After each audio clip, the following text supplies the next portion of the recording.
area, you sometimes have a little hand and you can raise your hand again. If you raise your hand, I will keep an eye on that and try and bring people in as we go through. I would also ask one other thing, that if you're making a contribution, if you would introduce yourself at the beginning of a contribution, just so that people are aware of who you are. Okay, so with that in mind, what I would ask then is that we will move to the first contributionist from the panel, and that is Gemma Ware of the Workers' Party. Go ahead, Gemma. Hello. Happy May Day to everybody. Yes, my name is Gemma Ware. So some of you may know me, some of you may not. I'm the Workers' Party representative for the Castle area, and that is in North Belfast. And I'm sure everybody has seen the recent pictures coming through the news of the rioting that we experienced here in Belfast. And I think that, the discussion that we're going to have today will feed into that, and, it may shed some light on how events like that continue to happen here. Now, whether or not we'll be able to come up with any answers to that will remain to be seen. But one thing that I know is that in Northern Ireland, nobody is born sectarian, but unfortunately, the society that we live in allows it to creep into every facet of our daily lives.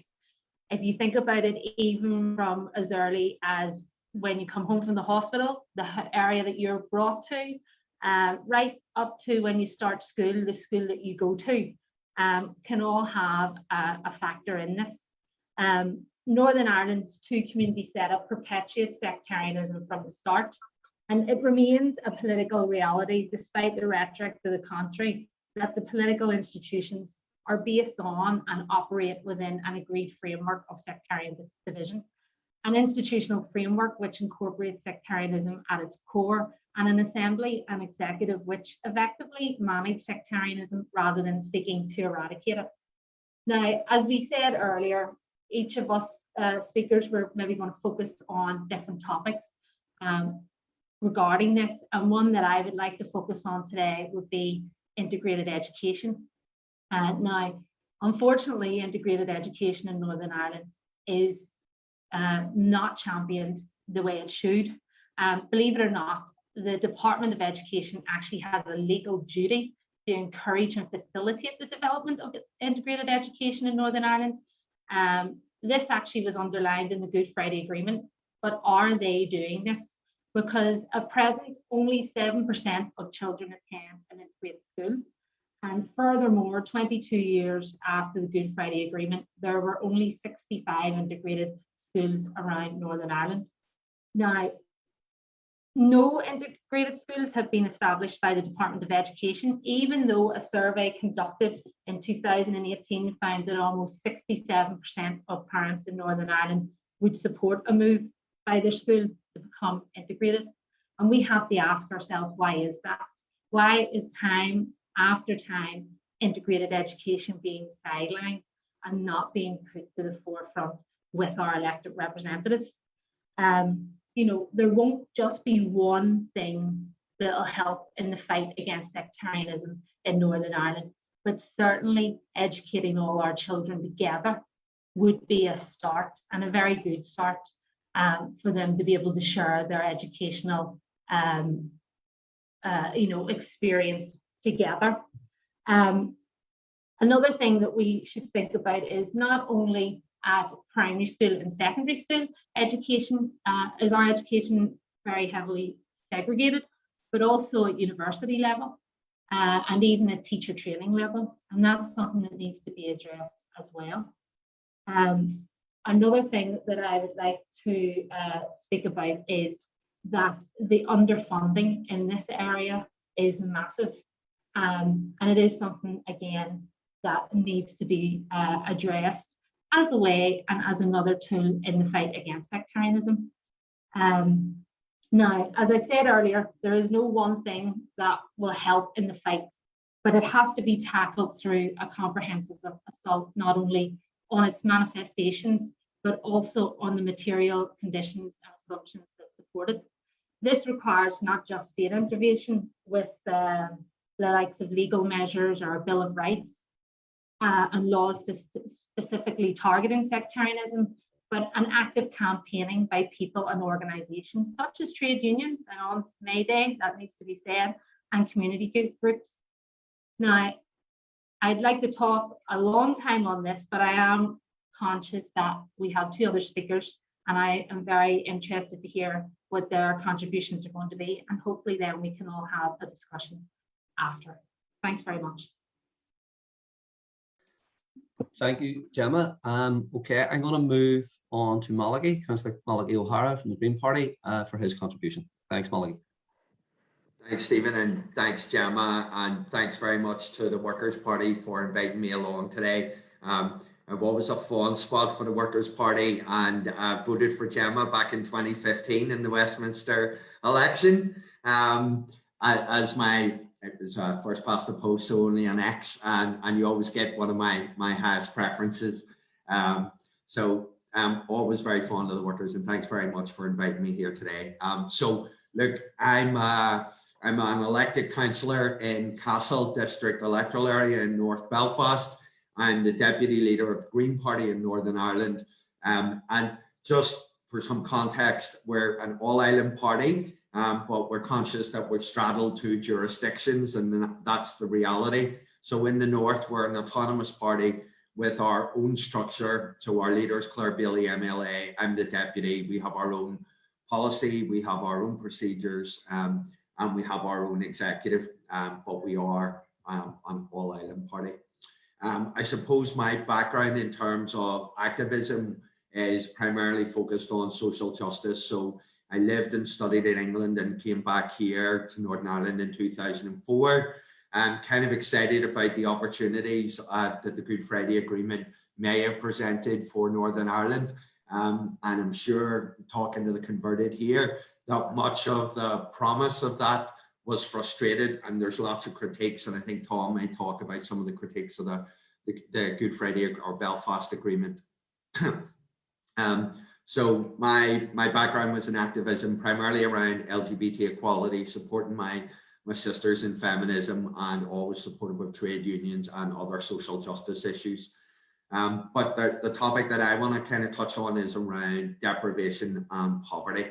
And I think factored into that all the time is the reflex, and I think sometimes lazy approach that we have in Northern Ireland, is that we always reflex, or we always retreat to understanding things through a binary prism of the two larger communities. And I think a real challenge is moving beyond that binary. And as we look at Ireland, or Northern Ireland in particular, about an emerging, more diverse community, and that the reflex understanding of the two big PUL or CNR communities does a disservice, particularly to those other communities, but everyone across society. In my professional work, I worked in youth and community work for the last 17 years since returning from England. And in some of that time, I've done a lot of work in PUL communities. So I worked on the Shankill for over a year, and I worked in the greater village area for around a year and a half. And I, working in those communities, having a first-hand understanding of what it means for PUL communities who are living in deprivation and poverty, and the challenge that are faced there. Now, I'm obviously called Malachai O'Hara, and I don't want to presume to speak on behalf of those communities, but this is a sense of some of the things that I picked up working in those areas. And it's around poverty and deprivation. And I think in those communities, big house unionism and the traditional unionist parties have done a disservice to those communities. I think when you look at 1998 and the promise of prosperity that was attached to the Good Friday Agreement and the approach to addressing poverty, they're some of the biggest issues that were never addressed. We've never had an anti-poverty strategy from Stormont, and that's essentially because the two largest parties can't agree on what targeting social need actually means. Do we equitably split resources, or do we target those resources at social need? And for me, we should be targeting resources to alleviate poverty at social need. My work in PUL communities, and I think is a real challenge, is that a grievance narrative is fed by big house unionism.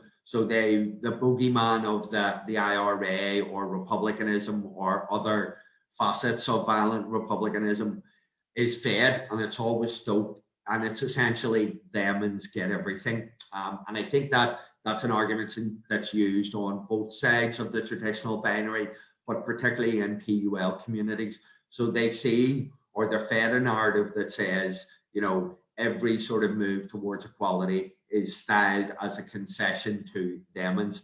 And I think that feeds a lot of the grievance that we've seen over recent months. And that's been deliberately and cynically manipulated because it suits a particular political narrative.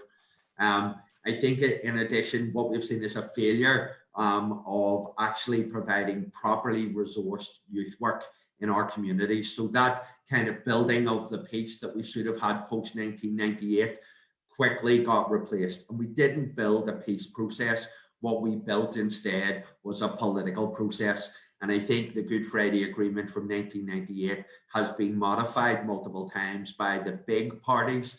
You know, we've had the Stormont House Agreement, we've had Haas 1, we've had Haas 2, we've had Can't Believe It's Not Haas, we've had, you know, they had the cheek to call one of them Fresh Start back in 2015, and in less than 2 years it fell apart. We've had the recent return of Stormont with its institutional sectarianism, and they called it New Decade, New Approach. And I think it's a fair analysis to say if we hadn't had the COVID pandemic, might it have fallen apart already in less than a year and a half. And I think that's symptomatic of the failure of the structures, and we really need to be reflecting on how we update them or change them 25 years later. It would be remiss of me as a Green not to talk about the biggest existential crisis of our time that we face, which is the climate and biodiversity emergency. And I see that as a just transition, as a real opportunity to address poverty and deprivation. That's about providing skilled jobs in retrofitting. That's about skilled jobs in transport. That's about skilled jobs in earth nurturing roles. So that's about rewilding our communities. That's about protecting and enhancing biodiversity. And if we give people skilled, sustainable jobs, it helps reduce poverty. The climate bill that we're working on, and Cllr Bailey MLA is the lead sponsor on, working cross-party and with civic society, key to that is about, first of all, reducing and then eliminating poverty. And if we can address poverty, deprivation in all our working class communities, then we can help meet the challenge of sectarianism. So I think I've talked long enough, Stephen. I think that's a quick introduction to some of my thoughts on those. I'm happy to really interested to hear the questions and challenges from the floor. Thanks. Malachai, thank you very much for that contribution. And again, yes, hopefully there's plenty there that will spark debate in the next section. I'm going to go now to Tom and ask Tom to make a contribution. Thank you, Tom Gillen. Thanks, Stephen. Good afternoon, everyone. I joined the trade union movement in 1964, and I've been a member ever since. I started my working life in Shorts, the aircraft factory, in 1964. Moved on to teaching and became a full-time trade union official in 1980, and I worked with the Irish Congress of Trade Unions for just over 30 years. So I have a fair number of years in the trade union movement, and as an organization, obviously it represents workers. We have faced the problems of sectarianism practically on a daily basis, certainly since I started work. And long before that, you know, that the creation of the Northern Ireland situation, many would argue that unionist politicians set about creating what some people have referred to as a Protestant aristocracy of labour. That's a myth. That was designed to lull Protestant workers into a sense of security that would allow them to give allegiance to unionist politicians at the expense of others. And it's worked for a long time, but the difference between a Protestant worker and a Catholic worker was was not an awful lot in terms of pay. Although the skills that come into it, but maybe we'll say something more about that later on. The Irish Congress of Trade Unions was recognised by the Northern Ireland government in 1964. A long time it hadn't been recognised. That recognition came about after a great deal of work with the Irish Council of Churches and the trade union movement itself.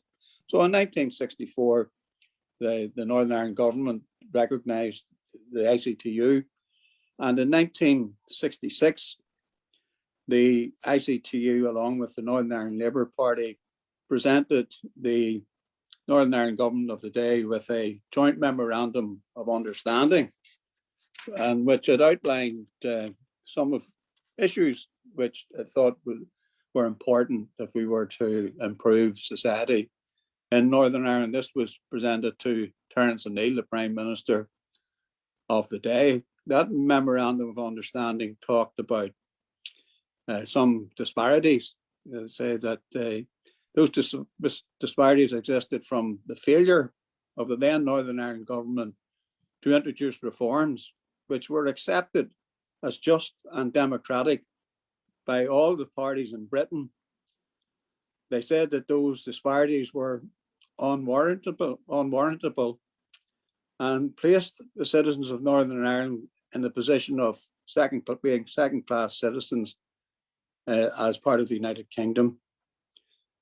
Congress went on to identify those disparities at the time and called for electoral reform, boundary revision, the redistribution of seats in Stormont. That included the abolition of the 4 university seats, the abolition of the second vote for university graduates, and the abolition of the business vote.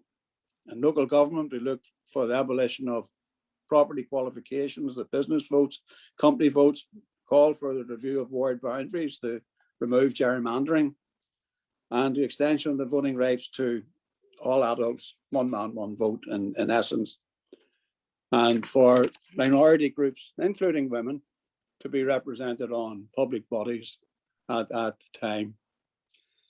It's very strange that some of the other demands that Congress made at the time, and the measures to diminish discrimination on religious grounds or political grounds, measures to diminish discrimination on religious grounds in the allocation of housing.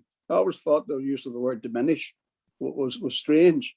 Maybe they were just too coy at the time to say that it was illegal and that it should be banned.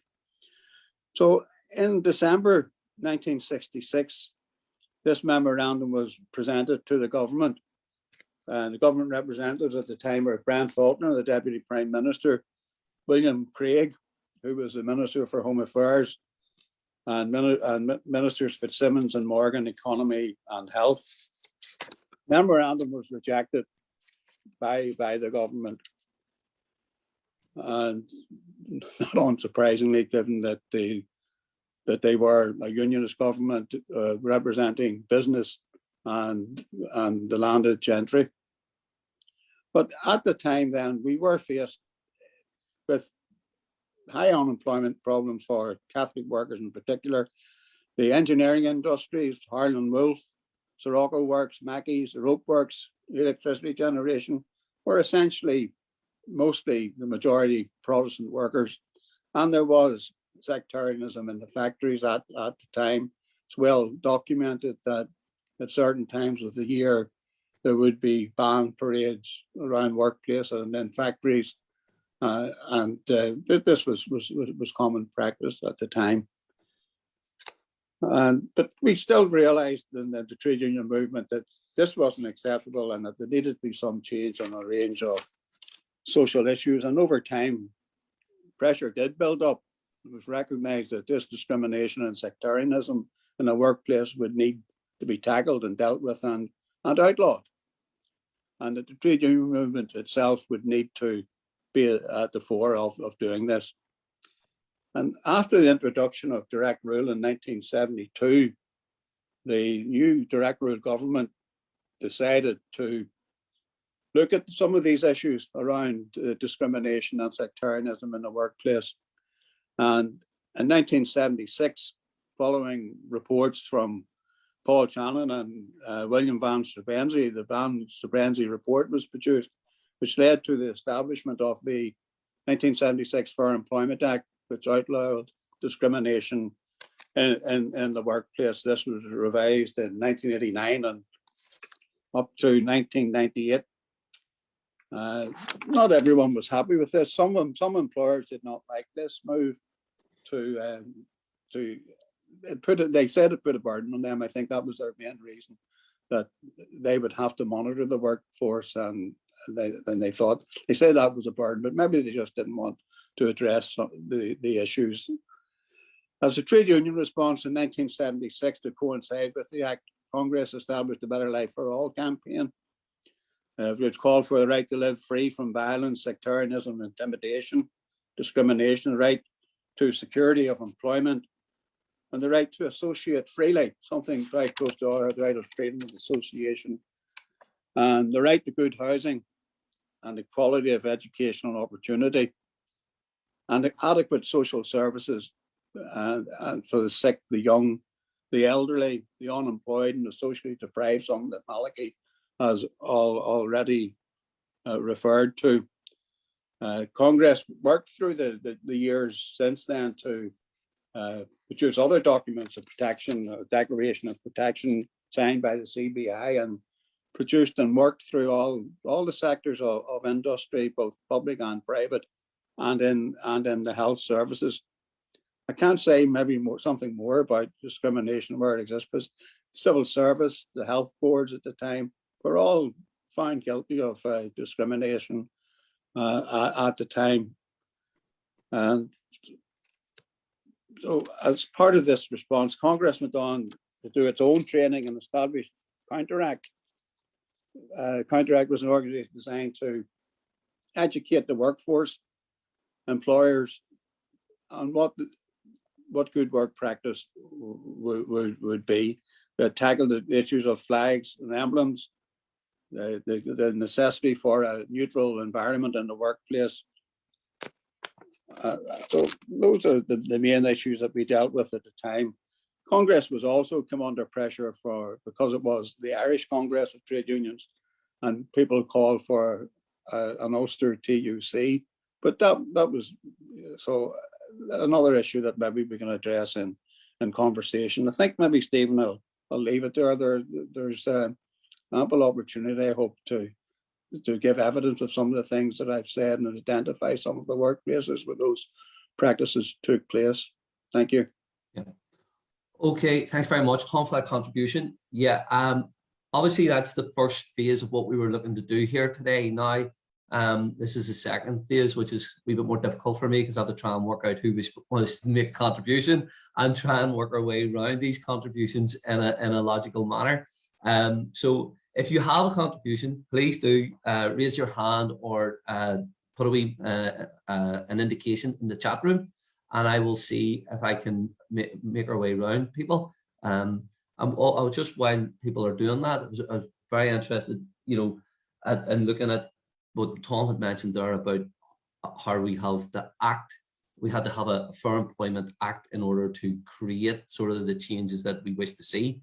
And maybe one of the things that was missing, and maybe Malachai had sort of mentioned in the Good Friday Agreement, was that the Good Friday Agreement gave that idea that we were going to do it, but there hasn't then been the work done to put those acts in place to make these things happen. And I think that if anybody has anything they want to speak about, that would be a good opportunity. Any questions?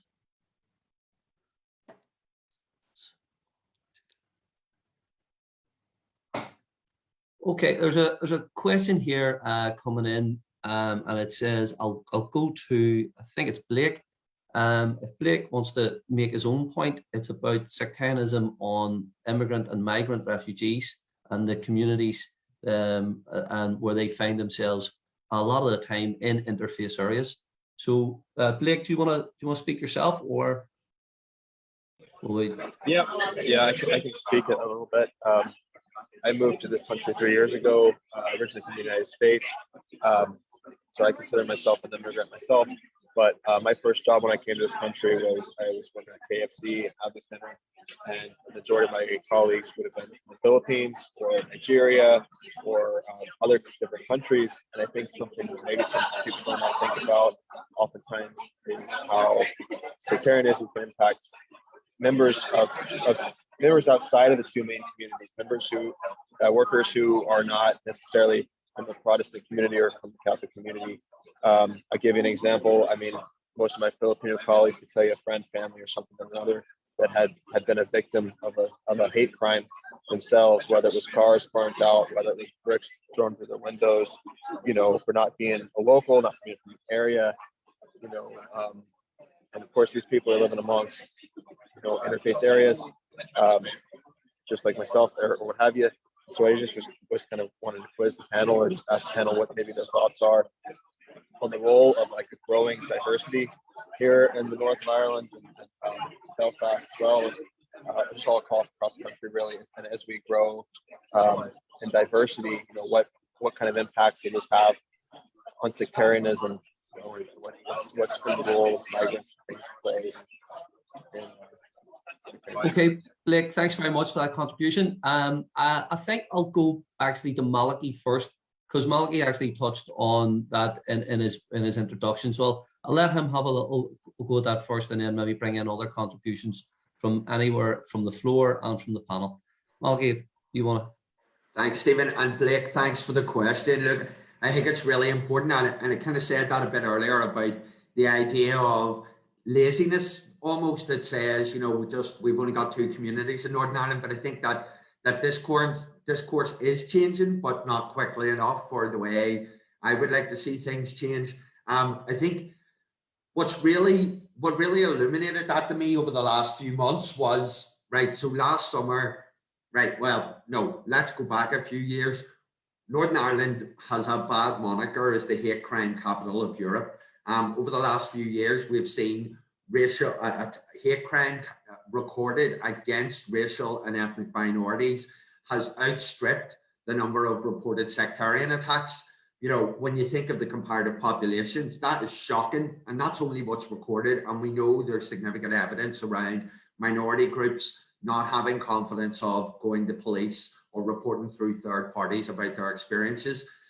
But we had last summer, we had Black Lives Matter. I attended both protests, wrestled with my conscience about what to do, but it was the right thing to do, and I went.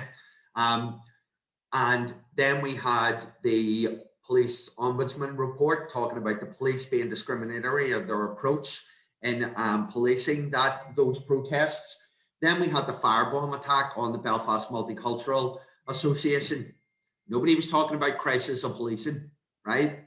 But there was a really evident crisis of policing within Black and minority ethnic communities. And I would say amongst other minorities, there is, particularly trans communities, etc. So within lots of communities, there's crisis of policing. Something happens on the Ormeau Road, something happens in East Belfast, suddenly crisis in policing is writ large, and it's fully in the discourse because it happened to the two larger communities. And that's symptomatic of the problems. We ignore those other minority communities and their issues, but when it steps into PUL or CNR communities, suddenly it's a big discourse. And I think that's a real problem. What I would say is I also have a problem with good relations. So in Northern Ireland, good relations requires statutory authorities to promote good relations between people of different religious, racial, and our traditional sectarian communities. But then we have hate crimes which happen against gender and sexual minorities, disability groups, and then hopefully we'll see hate crime being updated to include age and gender. But we don't have a statutory authority to address those. So there's a real gap.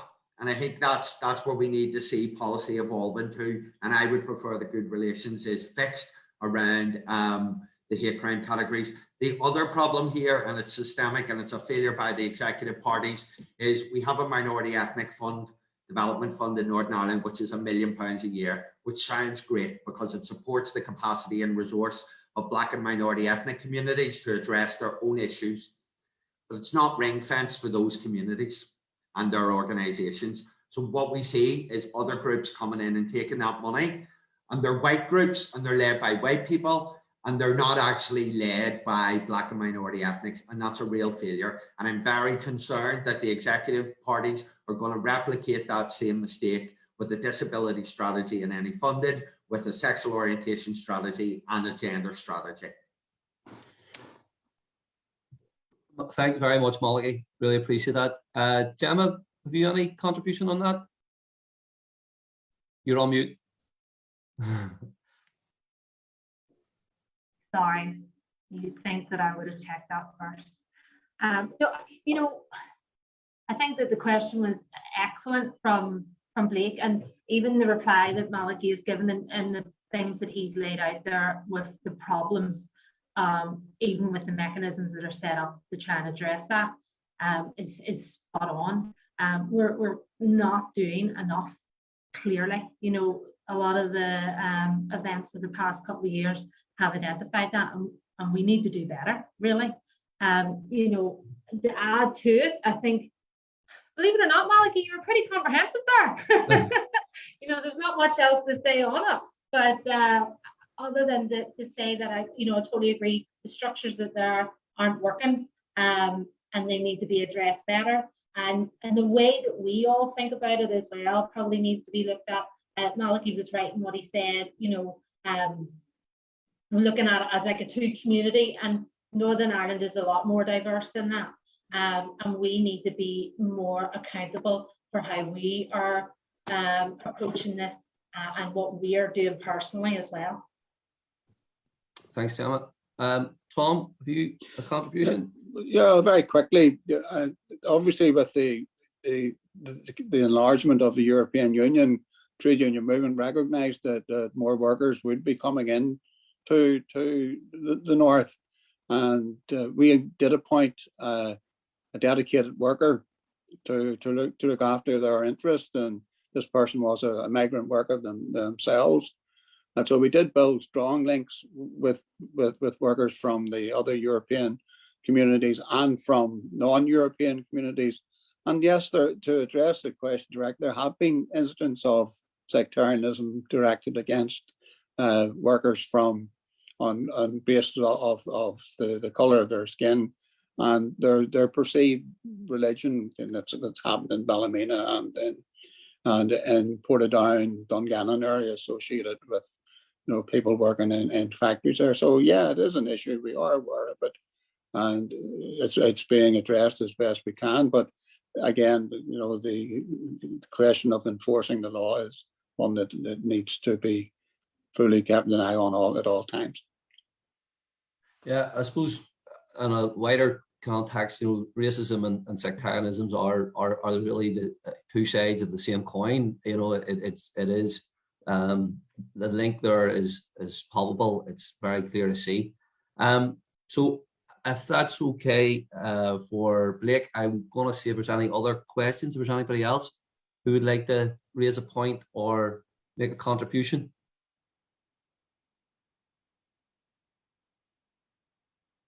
Yeah, Mary, I see there a wee comment from Mary Deskin. Would you like to make that yourself, Mary? Yeah, Stephen, I suppose just what has been brought up here in relation to, linking that sectarianism and racism and the fact that it's very much a working class issue. So we're talking about the issues in Belfast and, with Brazilian work, we have here in Dublin as well, Brazilian workers, Deliveroo workers, and, such appalling situations that had occurred in relation to the fears that they were under and the attacks that were made on them. In fact, we ended up having a death in relation to them trying to do, their work and get around the city. But it's so much, like at the moment, there's so much talk about, and we even had today the results of a survey carried out in relation to the United Ireland business. But like, these are the kind of issues that I think we actually need to be looking at.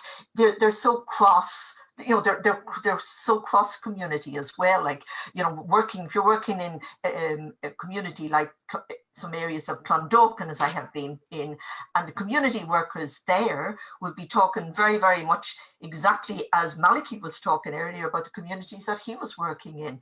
You know, issues around police. You know, people, when there's an issue there, it's so very, very difficult to get the police to see it as a priority business, to get in there quickly. This is what those communities, people in those communities live with this all the time on a day-to-day basis. And of course, the main thing, I suppose, most significant thing that one has to look at is the whole thing about educational opportunity across the communities. It's just, the point I'm trying to make is working class communities, poorer communities, it's across the divide. It's Belfast, it's Dublin, but they are the communities that are going to be most affected by racism and by sectarianism, and you know, and anyhow, just leave it at that. Yeah. Yeah, thanks very much, Mary. I think Blake's beginning point, I think when I remember back to what he was saying, that, you know, the large number of migrants coming in, they're mainly coming in the low paid work. And that then leaves them living in working class areas and living in areas of deprivation. So the link between deprivation, migrant workers, low pay is there, very clear to see. And that, as also, as Malachai pointed out, is one of those things that feeds into that sectarianism nature of things as well. That, you know, it's easy to say they took something off you. The other side, somebody took it from you. That's a go-to on a lot of occasions. Okay, is there any other questions we can, if anybody wants to make a further contribution? Oh, Seamus, I see Seamus indicating there. You want to, Seamus, you're on mute there. If you. Right, I'm okay now. Hey, just given the failure, like actually the institutionalization of sectarianism with the Good Friday Agreement. Like, you know, I was wondering, is there, like, you know, it's failed in every way, integrated education, Bill of Rights, nothing of that being done by it, no attempt to tackle the real issues. Is it time we start looking to an alternative to the Good Friday Agreement? Very, very good question, Seamus. I'm gonna throw that out here. I'll maybe even go to Tom first. We'll do it in reverse order. I'm sure Tom's very pleased to hear that. Well, I'm not going to thank Seamus for that question. No. The Good Friday Agreement was, you know, certainly, as again, the trade union movement campaigned very strongly throughout the island to support the Good Friday Agreement. It was seen at the time, both within the island and internationally, as a very progressive step in creating the conditions which would allow the communities to integrate and to work more closely together. The experience, as Seamus is hinting at, or more than hinting at, is that integration and that sharing has not happened, despite the best efforts of some of the politicians and workers and employers. The issue of sectarianism remains with us. It is perhaps still the main issue facing this community. Sectarianism is still happening in the workplace. I was looking, there was a female employee very recently received £20,000 for being discriminated against on the grounds of sectarianism, and cases are still going on. We haven't dealt with the problem of housing.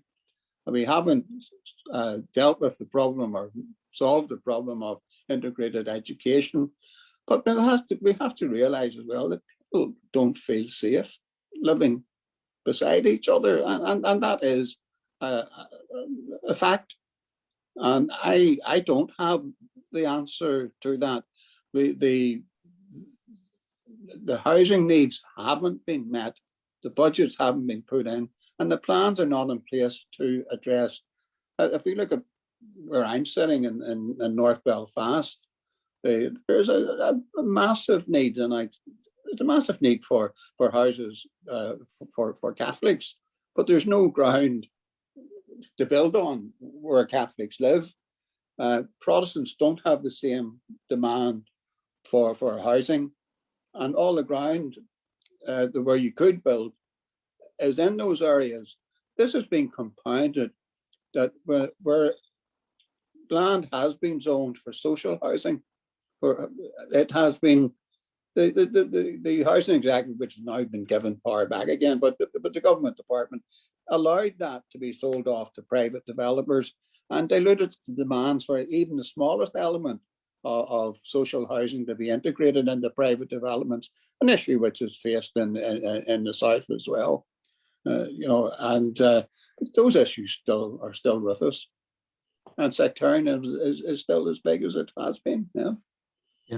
Thanks, Tom, for those contributions. Gemma, do you want to make a contribution again? Yeah. They're good to go. Yeah, Tom is spot on. Like the Good Friday Agreement, it hasn't delivered. It hasn't delivered because it hasn't been implemented. If we look at the housing issue, if we look at the integrated education issue,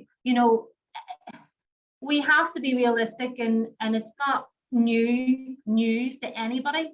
But our political parties are the larger political parties in Northern Ireland. They do not want to see integration of the traditional two communities within Northern Ireland, because it'll chip away at their voter base. It'll actually go against them at their elections, and it could spell the end of the type of politics that they want to exist.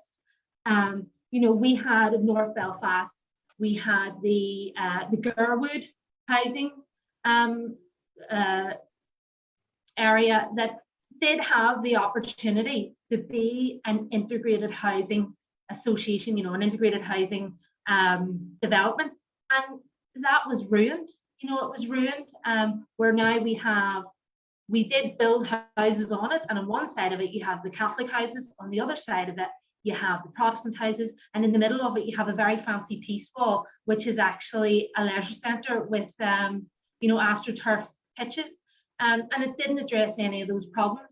As I said earlier about integrated education, again, not fulfilled, because it's not within the interests of the larger parties to push that topic to the forefront. Why would they want children from a young age being educated together? Why would they want them, to realise that we are all the same, and that the differences that we are told are there, or what, when you go back into your own house or maybe into your own area, all the differences that you're told why you're one and somebody else is the other. Why would they want that to be, naturally eroded by allowing people to be together? Thanks, Gemma, for that. Malachai, have you any contributions? And I will come out. I know there's a couple of people out in the floor, out in the ether, but they're showing they're indicating they want us how we chat. Go ahead there, Malachai. Yeah, look, I think Tom and Gemma have really said it all about, those failures, particularly education, housing, and integrating and building peace. I think that's the real failure. And look, I always say we've had a political process. It's not been a peace process. We stopped killing each other, but we never built on that peace. What we just have is the broad absence of violence, although it's still there and raising its head, and at times manipulated by people to suit their political agenda. But I think, for us, one of the ways of maybe taking back that power from those vested interests is through using the Constitutional Convention or the Citizens' Assembly model. That's the sort of stuff I would like to see coming forward. So the South used it really well in terms of the abortion referendum and the marriage referendum. What it does is an opportunity to empower citizens to have those and tease out maybe challenging or controversial opinions. And I think what we should be doing is using citizens' assemblies to look at the Good Friday Agreement about ways forward. So how do we resolve legacy? Maybe that can do it. How do we take out the institutionalized sectarianism of designation in the assembly framework? That's the sort of work I think that a citizens' assembly could be doing. And the part about that is when those recommendations are put forward, it comes directly from people, and it's more difficult for vested interests to say no to. The challenge maybe is to get them to agree to some sort of process like that. They did say a new decade, new approach, we'll do one a year.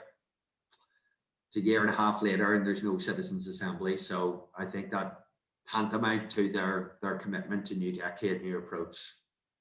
Okay, thanks very much, Malachai, for that. I'm going to go, Kathy Shields has put in a question, which I'll come to in a little second. I'll go to Kathy in a second, but Joe Dowser was indicating he wished to speak. You go ahead, Joe. Yeah, can you hear me? Yep.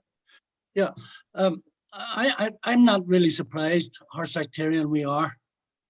Coming from where I was educated, where I was born, and the education that I got from Christian Brothers or De La Salle Brothers, I hadn't a chance. And people like me, older people like me, didn't have a chance. They were born sectarian in that sense. But I would like to put a question to some of the attempts that governments and people have tried to address this. We had a 50-50 thing on the police, that it should be 50 Catholics, 50 Protestant in the makeup, not a black face, not one. We also had things like getting even. Everybody had to seem to get even before they would even talk about getting together. That doesn't compute to me. That comes from a legacy of sectarianism, getting even. We want to get what they had that we didn't have. And it's been pushed through, like we even have a situation there with it politicizing and sectarianizing the Irish language. Nil by mouth, don't feed the crocodile, blah, blah, blah. All of that stuff, which is going to come up and bite us again. This society we're living is going to come up and bite us again. And we haven't even tackled those like basic sectarian issues, education, educating children together for a future. So, I mean, that's the way it makes me feel quite angry at times that I can't solve the problem. That's me. Okay, thanks for that. Sorry, I'm going to go to Kathy. She was just making a point about the view from sort of south of the border as such. Kathy, you there? I am here, but yes. I am also on a Lewis, so apologies if there's a lot of noise in the background. I didn't know that you would call me to speak. But, right, no, that's fine.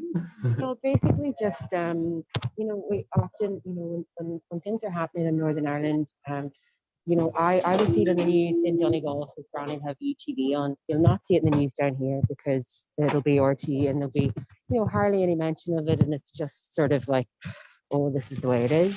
And I feel like people, you know, like rightly criticize Stormont and rightly criticize Westminster. The Dáil just gets off scot-free, like it is absolutely nothing to do with anything that's happening. And I think that encourages the population to feel the same.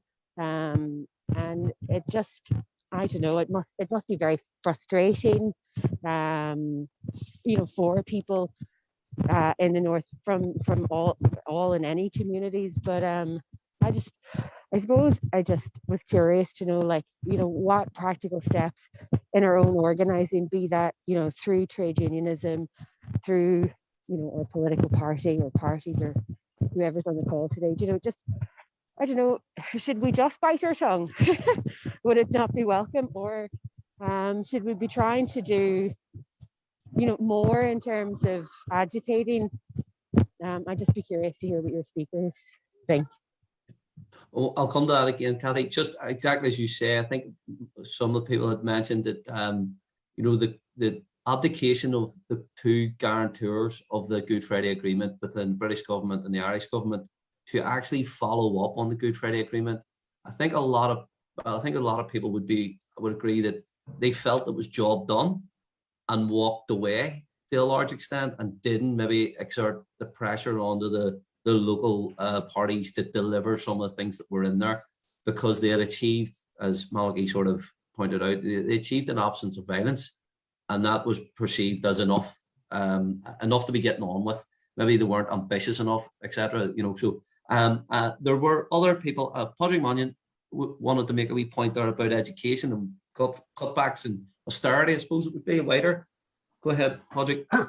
Yeah, I think it really came home to me a couple of weeks ago with the age of the young fellows who are people who are out on Lanark Way and the other interface areas where there was rioting going on. Now, obviously, it struck me that, like, for example, a couple of years ago, Don Purvis did a major study on educational deprivation in East Belfast. But it seems to me that there is, just looking at the statistics, there's in social work, there's this category of NEET, not in education, employment, education, or training. And it seems to me that in some of the working class areas across the divide, there's a growing number of young people not in employment, education, or training. And like, rightly or wrongly, they look across the divide and say, them ones are getting everything and us ones here are getting nothing. And the fact that they are looking at a dead end, socially, educationally, employment-wise. So they have to blame somebody, which is but obviously it's the easiest thing for their community people is to say, you can't say, well, blame our politicians. You have to say, blame their politicians.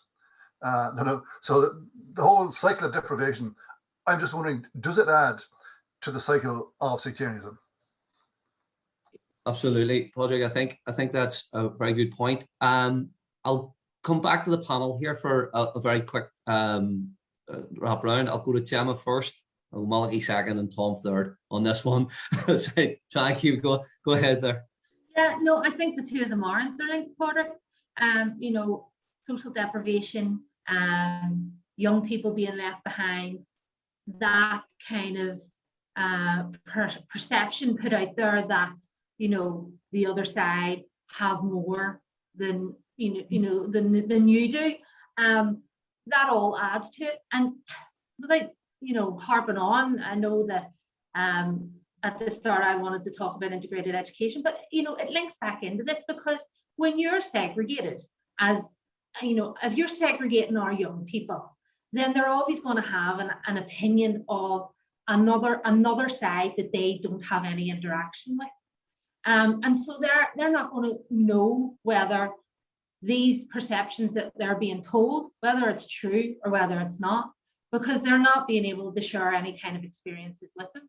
And probably what they would see is that, the working class in Northern Ireland are being left behind, whether you're, a working class girl or boy from a Protestant community or a working class girl or boy from a Catholic community.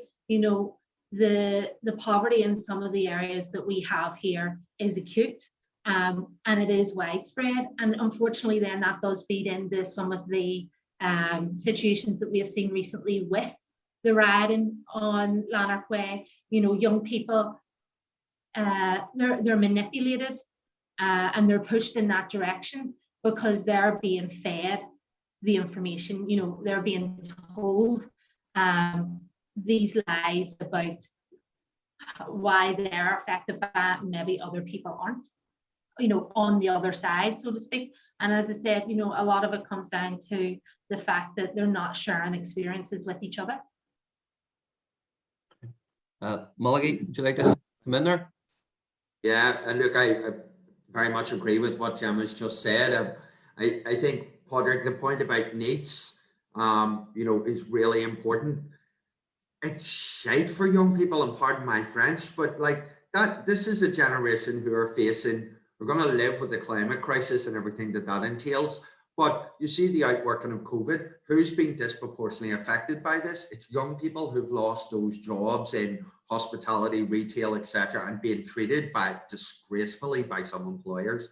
My boycott list just keeps growing for places I can go to eat or drink in the city. But, I think, so there's that. And then also the wider issue, exacerbated by austerity, is social mobility is going backwards, and actually life expectancy is going backwards as well. So that generation, below 30, are facing something that's frightening. So look, I'm green. I'm going to say that just transition is the way to alleviate those issues. I think particularly in terms of skilled jobs, getting into working class communities and saying to people, we're going to retrofit nearly 1 million houses across the north for better energy efficiency. That's going to take us decades. Here are sustainable, skilled, well-paid jobs. And see, to be honest, I'm wary about how the executive's going to do that, because retrofitting seems to be the idea of shovel-ready emerging from COVID, right? I don't want those going to, shall we call a group, shall we call the organization Blue Sky, right? Because what they do is subcontract it so that the people who are employed get the lowest wage that's available. They don't get any employment benefits. They don't get sick pay, etc. What I'd rather is a new economic model of, I don't know if people are familiar with community wealth building, but it's the idea that we build social value into tenders and procurement done by statutory or local authorities. And it means that that money is increasingly ring-fenced towards small and local business, social enterprises and cooperatives, because we know that people employed with those tend to have better employment opportunities. It tends to be more localized. The money that people accrue from working those jobs tend to goes back into local communities. Have a look at the model in Preston. It's elevated them out of poverty. It's the most improved over the last number of years in terms of deprivation. That's a model that we can replicate across the north, which I think can begin to address some of those issues around them and getting everything. Because if people have well-paid jobs, they feel they have a stake in society, then they're not disconnected, and that culture of being manipulated into blaming other groups can really be challenged through that. Well, yeah, that's a good point. Thank you very much for that. Tom, you want to make a wee contribution there? No, I think the issues are well covered. Perhaps it'd be more beneficial if someone else could come in on a different topic. Yes, no problem. Again, yeah. Yes, there's Look Left. Anyone interested in community wealth building? There's 2 articles up on Look Left. Just if that's in the chat there, I'll leave that there. We have a contribution there from Blake about classism and sectarianism, how they're intertwined. I think that was covered prior to that. Is there anybody else with any other questions or areas that they would like to explore? Coming through. Look, can I make a comment then about something? Yes, absolutely, Tom. It's about European funding. During my working life, I was involved with Interreg and peace funding, and which have all spun out of this. I'm not going to use that peace dividend. There's no such thing. There never has been a peace dividend. It's a misnomer. But there was a strong argument, one that I didn't agree with, that you had to build capacity in communities rather than everybody getting in together at the start of the European funding money being made available. Strong voices came through and they won the day, saying that individual communities had to have their capacity built up before they spoke to each other about what they would do to implement the peace funding or the Interreg funding or whatever. I didn't agree with that, because I thought that would institutionalize separation and segregation. And I think the evidence, and going back to what Seamus was saying earlier on, I think that is proven to be the case. And it's just a point of view as a hobby horse of mine. So I just had to throw it out. Absolutely, Tom. Yeah, can understand that, especially having seen how it was separate, equal and separate, as opposed to together and building. I think that was always something that came through constantly. So any other contributions there? Oh yeah, go ahead there, Malachai. Yes. Yeah, I just want to say something that I want to touch on, something that Blake said at the start, and I think it's a really important challenge. I think my party has done some good work in terms of gender and sexual orientation diversity, but we've huge work to do in terms of racial and ethnic minorities. People can't be what they can't see, so we need those people to be encouraged to stand in party structures as chair people, as constituency group leaders, but also as elected reps. You know, if representative democracy is truly representative, then it needs to look like the society that it purports to represent. And that's onus on all of us. I think all political parties need to do an awful lot better. Yeah, yeah, an outwardly looking party is what we, you know, people want to see, and looking trying to build an outwardly looking party to represent all of the people in our communities. Is there any other? I'm reading down there. There's it depends on sectarian struggle for housing. Blake, are you available to come in on that? Yeah, exactly. Yeah. Basically, you know, ever since I got involved in the community, you know, going or when I was living in West Belfast, you know, I heard similar things where it was like, you know, people were saying, right, well, there's a housing shortage in Catholic areas, you know what I mean? That's just what the language and stuff is phrased to me when I hear it. And I mean, I'm sure that there's similar complaints on the exact opposite of that spectrum, and I've heard that from people in the other community as well, where it's like there's housing shortages in Protestant working class areas as well, you know. And so my thoughts are like, is it not just a case in general that maybe the working class, there's just a shortage of housing for the working class period, and maybe what we're seeing now is with similar things that have happened across Ireland as well, in Dublin and Cork and these other different areas.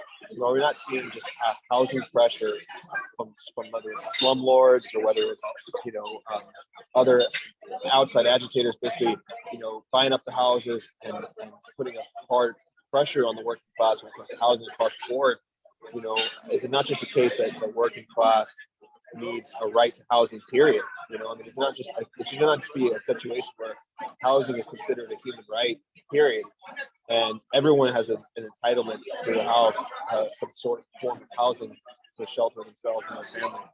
You know, because I think so often I find these things where it's, you know, especially here in Belfast, where it's drawn across these sectarian comparisons and things that we've been. But yeah, I think it's the overall picture really is that housing is the human right for everybody, and no one ever should be feel under pressure that there isn't enough housing. You know, when they're sitting there trying to work a full day's wage and just take care of them. Blake, I'm gonna just cut across you a little bit. You must be in the pub. Did you get out? Nobody else is allowed out.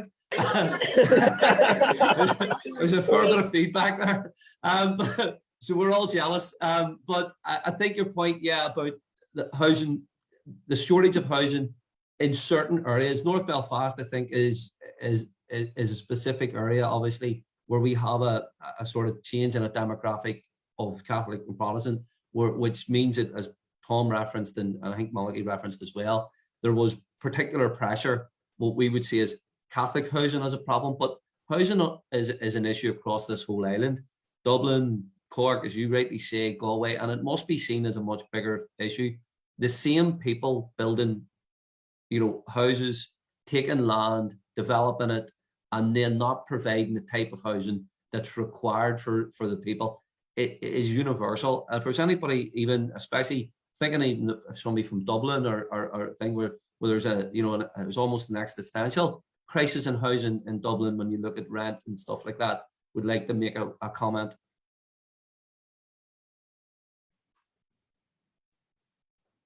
Really? Neil? No.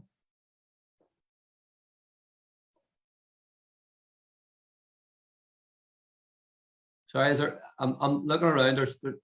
There might be one or two people looking to speak, but they're on mute. Okay, can you hear me now? Yeah, go ahead. Yeah, sorry, I just wanted to. I was very interested to hear what Tom said about the euro money. It seemed to have followed the sectarian blocks already in place in situ, and you know, give one to one and one to the other. It didn't solve anything. But just recently, I saw a developer, promoting a bedroom, which is a room. In actual fact, it was a bathroom with a bed in it, because it had a toilet and a shower in the room and a bed. And he thought it was the greatest thing since sliced bread. How dare these people try to sell something like that? And this is what will happen in the city centre when people are not going back, people working away from home and stuff like that. There's a big problem coming on, bad housing, big money, payday for those guys. They know how to do it and they won't change. We have to change those guys. And you know, the Belfast City Council should be not allowing the type of possibilities that are coming to attract Joe Public back into the city centre. Yeah, thank you, Joe. Tom Cllr there, I see Tom. Did you want to make a contribution there? Just if you unmute yourself. Yeah. Go ahead, Tom. Just a major issue, anti-sectarianism, but also what Joe raised there about the housing crisis. And like, isn't it gas, like they're with us for ages and ages, like the Housing Action Committee of the 60s and 70s. We still have them today in Dublin. Like, I'm involved in the IGB Housing Action site. It's an old vacant site, industrial site that was taken over by NAMA. And we're campaigning for the last 5 years for social and affordable housing for people in Dublin. It doesn't become a housing site for people in Ringsend or Pearse Street. It's those that need housing. And part of the problem is not just council, what we call social and council housing. There's a lot of people can't get a mortgage for a private house. They can't get a mortgage and they don't meet the qualification for a council accommodation. So we need what is called low cost affordable rental or housing units. But it's just for the last 5 years we're dealing with Fine Gael ministers, and it really is an ideological thing that the right-wing Conservative parties, the same in the north and in the south, you just don't really agree with interfering in the private housing market and providing homes for people, like, you know. But we have a major issue on will be the same in North Belfast, it's the same in Ringsend, like, you know, and the Workers' Party is continue what they started in the Housing Action Committees in the 60s in Phoenix Street and Ringsend. It just has, these issues don't go away for us. It's just an ongoing struggle, like, you know. Thanks. Tom, thanks very much for that. Yeah. Sorry, Seamus, go on ahead. Yeah, I just say, listen to what Tom is saying there, and in relation to that, I hate the word affordable housing because there's no such thing in the south of Ireland like we are low paid worker, like, you know, it's impossible, like, you know. So I just detest that word affordable houses. Sinn Féin and all the other thing, they think they have to add that because we have this thing in Ireland about owning your own house. But I'm old enough to remember, like, when a local authority housing was, like, you know, when the local authority areas would have 10 or 12 houses left for emergencies and that. Now you couldn't get, they haven't got 10 or 12 houses altogether nowadays, like, and that's through the policies that we have nowadays. But definitely, like, also there's the land banks all over the country that have been sold off to private enterprise and they've been developed on. And then the councils are buying these houses back at 300,000 or 400,000. That's what the councils are paying for these houses. So the affordable housing situation, like, you know, it just means nothing here in the south, especially here with the price of houses at the moment in time. Yeah, I think you know, we're going back to saying the fact that private markets will never deal with this sort of sectarian division within. The only way that we can integrate housing here in Belfast and in Northern Ireland is if we have the institutions working directly to deal with this. Private housing companies will only ever service their own needs, and trying to have integrated areas and trying to develop housing that brings people together is expensive and difficult, and it doesn't serve their purpose. So that's an added thing, exactly what Tom, people are saying. Those people who are developing lands and all over the country, they're always looking at their bottom line, and if their bottom line is served, then they've completed their job. And they'll move on to the next place and exploit whatever money is to be made in the next place and so on. And it's not about people, it's about their bottom line. And I think that's massively important, I think, that to mention. Is there, yeah, Malachai's going to come in. Actually, what I'm going to propose is that if we're kind of coming around, I'm aware that we've been on for just over an hour and 10 minutes or so. what I'm going to do is I'll give it an opportunity for Malachai and Gemma and Tom to come in here and maybe try and wrap up a little bit. If there is anybody who thinks there's something that they've been sitting on waiting, so I won't ignore you. Put it in the wee speech or put a hand up or whatever, and I'll try and come to you as well. Malachai, I'll go to you now. You were indicating there. Yeah, Stephen, thank you. And look, just on the housing stuff, I sit on the planning committee at Belfast City Council, and it's a constant source of joy and frustration, right? Sometimes you feel like you're making headway and moving people, and then other times it's hugely frustrating. So, for instance, the Tribeca development was passed. I can stand proudly over my record in terms of lots of the decisions that are being made. But one glimmer of hope that I do see is we have a local development plan where that's out for, it'll be consulted on and stuff. It'll be about another year. But when that's through, that will mean that any application for housing over a particular number of units must include 20% social and affordable. So that's beginning to get some progress. Which is good. Still not enough, but it's a step in the right direction.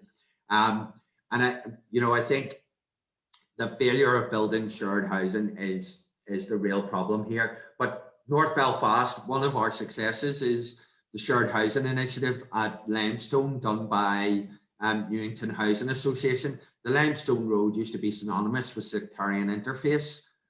Yeah. When was the last time there was real trouble there? Maybe it's moved to North Queen Street, but it's not as bad as it was, and that's in part because of building shared housing. So I think that's where we really need to commit to. And then just to wrap up, look, thanks very much for the opportunity to speak and talk to you today. And willing to engage any further. And if anybody has anything in particular, or if you're a constituent in North Belfast and I can help with something, please don't hesitate to get in touch. Thank you very much, Malachai, for that. Sorry, I'll come to Tom. Tom, would you like to make any contribution there? Well, I don't know that there's much more we can add. I suppose I wanted to tell some stories about trade unions discriminating against their own members. Thought somebody might have mentioned it was out of danger, but there are two well-known cases involving the same union. But I'm not going into detail now. But I'll tell you, there's one story I want to tell. There was a sergeant major who worked as a gardener at Stormont after he returned from the First World War, and they discovered that the sergeant major was a Catholic, and which was bad. And then when they looked around, the position got worse because they found there was another one, and that was two of them. And they were talking about how they could get rid of the sack him, and then they found out this guy was the sergeant major, and a very highly decorated one.